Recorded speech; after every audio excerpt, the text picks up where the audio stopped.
Hello प्यारे बच्चों, आज हम समझेंगे भ्रूण तथा गर्भस्थ शिशु में अंतर के बारे में। बहुत ही आसान तरीके से आपको एक बार में ही समझ में आ जाएगा। प्यारे बच्चों, देखिए, ये जो बायोलॉजी क्लास 10 में जो जीव जनन कैसे करते हैं चैप्टर से लिया गया है। प्यारे बच्चों, तो भ्रूण क्या होता है?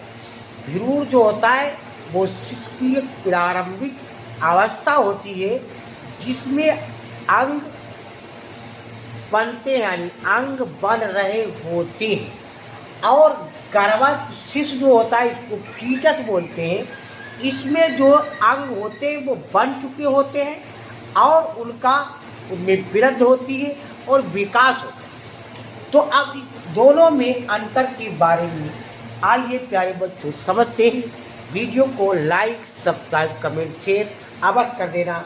आप लोग लाइक भी नहीं करते, सब्सक्राइब भी नहीं करते, कमेंट भी नहीं करते। चलो ठीक है प्यारे बच्चों, आपकी मर्जी की बात है, लेकिन इस वीडियो को प्यारे बच्चों देखते और या जो हम बता रहे को समझ के जरूर जाए। तो एक तरफ प्यारे बच्चों लिखेंगे भ्रूण यानी एम्ब्रियो और दूसरी तरफ लिखेंगे प्यारे बच्चों गर्भस्थ शिशु या फीटस। सॉरी प्यारे बच्चों, अब देखिए, पहला अंतर है शिशु और भ्रूण में। तो निषेचन के पश्चात, अभी भ्रूण में क्या है कि निषेचन के पश्चात जब नर और मादा का जो नर का स्पर्म और मादा का जो अंडाणु है वो मिलते हैं, तो उसी को निषेचन बोलते हैं। तो निषेचन के पश्चात प्रारंभिक अवस्था को भ्रूण कहते हैं। और गर्भस्थ शिशु क्या है कि लगभग 8 सप्ताह, जिसको 2 महीने बोल सकते हैं, के बाद विकसित अवस्था को गर्भस्थ शिशु या फिर फीटस कहते हैं।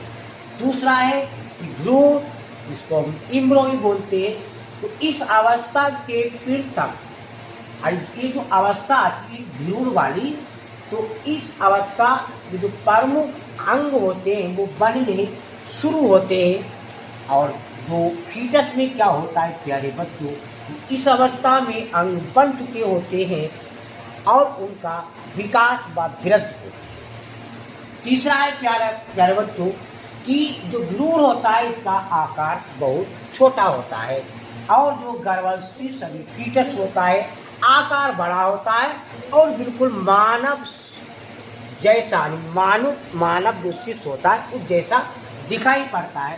चौथा है प्यारे बच्चों, ये जो भ्रूण होता है उसमें अंगों का जो निर्माण की प्रमुख प्रक्रिया होती है और गर्भस्थ शिशु में अंगों की वृद्धि तथा कार्य करने की क्षमता विकसित होती है। प्यारे बच्चों, ये है अंतर। लाइक, सब्सक्राइब, कमेंट, शेयर अवश्य करना।